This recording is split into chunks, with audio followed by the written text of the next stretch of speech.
Ndamutse nkubajije ibara cyangwa se irangi wasiga inzu yawe nonaha ubaye ubisabwa, wambwira irihe? Ibara cyangwa se irangi. Irangi ukunda ni ibintu abantu benshi bakunda gutindaho batekerezaho. Amabara. Nyamara hari amakuru atari meza cyane. Umuganga mu by'uburwayi n'ubuzima bwo mu mutwe yasohoye hanze amabanga avuga ukuntu ibara ukunda cyangwa se ari amabara wahisemo usiga inzu yawe cyangwa se iwanyu, amabara kuzengurutse ku bikuta aho utuye. Asobanura byinshi kuri wowe kandi akagira ingaruka zikomeye cyane zikwangiza utabizi. Professor Geoff Beatty, umwarimu muri kaminuza ya Hill University, avuga ko guhitamo ibara bigira aho bihurira cyane n'ubuzima bwo mu mutwe aho kuba ibintu byiza gusa nk'uko tubitekereza. Ibara ukunda risobanuye iki kuri wowe? Rikugiraho ingaruka zihe mu buzima bwawe? Kubera icyo ubuzima bwawe butagenda? Bivuga ko ibara ry'umutuku ari rimwe mu mabara atagakwiriye gukundwa n'abantu na gato. Niba ukunda umutuku, ibi bisobanuye iki? Ndabasuhuje, nitwa Ismael Mugisha. Mbaye ikaze kuri YouTube channel yanyu Télé Montagne Rwanda. Mukomeze mukore subscribe kuri channel yanyu, nibwo muzajya mubona ibiganiro rusange tubagezaho.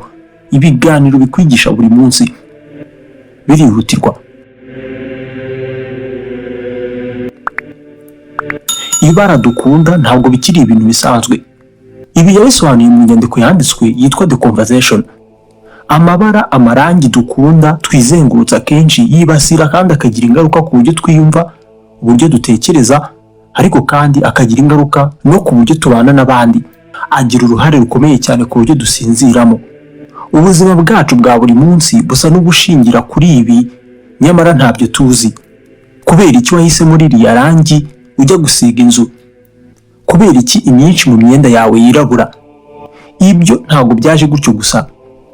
Muri make, amabara asize inzu zacu ashobora kuba ari guha ishusho ubuzima bwacu turi kubamo uyu munsi mu buryo tudatekerezaho kenshi. Nk'urugero, niba ushaka guhinduka umuntu w'umukozi cyane ndetse ugahinduka umuntu uzi guca mu bibazo nta nkomyi, ubuzima bukakorohera, Professor Beatty akugira inama yo guhitamo amabara n'amarangi ajya gusa icyatsi. Ku rundi ruhande, inzu ifite inkuta zitukura z'amabara atukura itera ba nyirayo guhinduka abantu bigora cyane gukora ibintu ngo babirangize iyo bisaba ko babyitaho.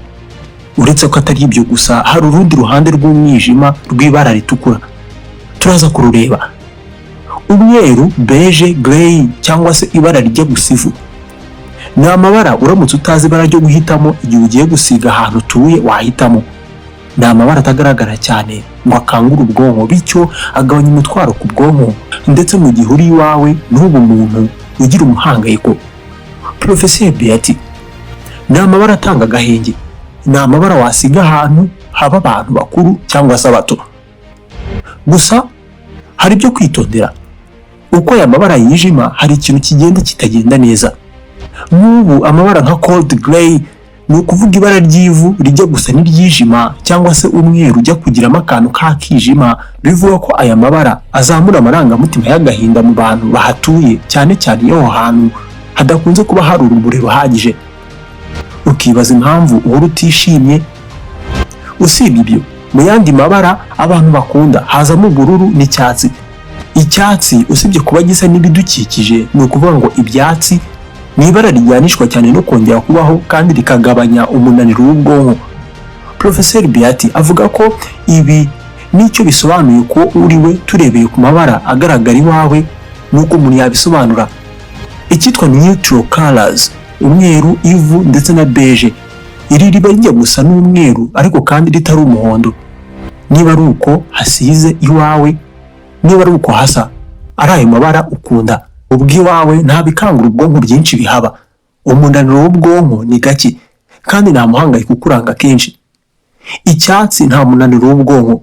Ubururu uratuje kuko ubururu bwifitemo ubugeni bwo guturisha abantu. Umuhondo woroshye.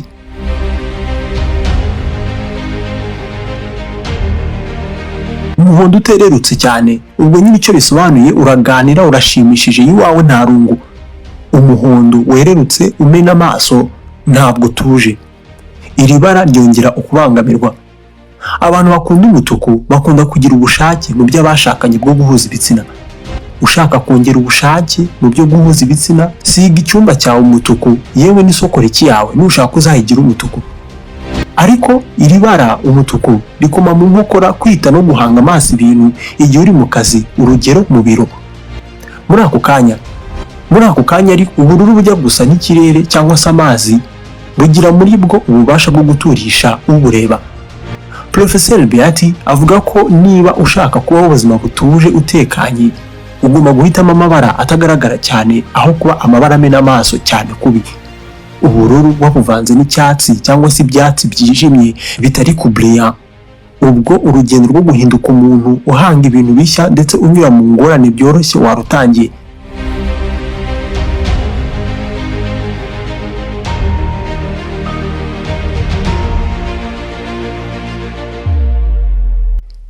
Muted green niko bayita, icyatsi kitamena amaso mu biro ndetse no mu mashuri. Kuyasiga ahantu cyatuma rwose abantu bahinduka abantu bahanga udushya naho uzi uko biri kugenda, ni ukubona biba gusa. Abahanga bavuga ko umuhondo ari mwiza ariko mu byumba bimwe na bimwe gusa. Amabara atuma abantu basusuruka uko biri kose wakayabikiye ahantu abantu bahurira ari benshi mu nzu. Nk'umuhondo ususurutsa abantu ugatuma baganira. Abantu benshi bahuza ububasha bwaryo ni ibara ry'umuhondo no kuba rijya gusa n'izuba. Gusa mu byo ukora byose irinda umuhondo umena amaso umwe wa nyawo kuko uyu utera umunabi no kumva usa naho usagarariwe, ntabwo utuza mu mutwe.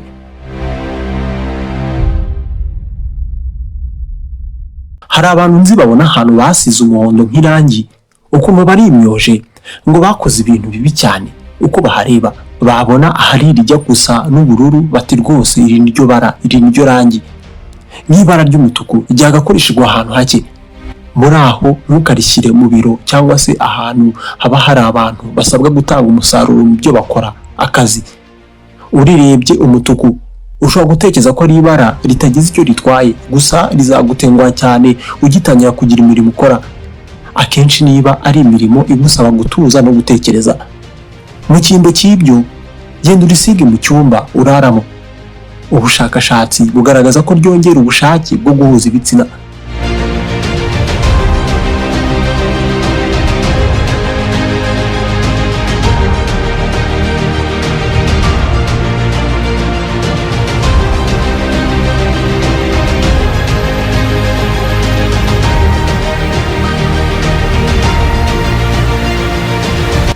Nshuti bakunze bacu, nishimira ko mugumye gukurikira Télé Montagne Rwanda. Ikiganiro na hato gisoreje.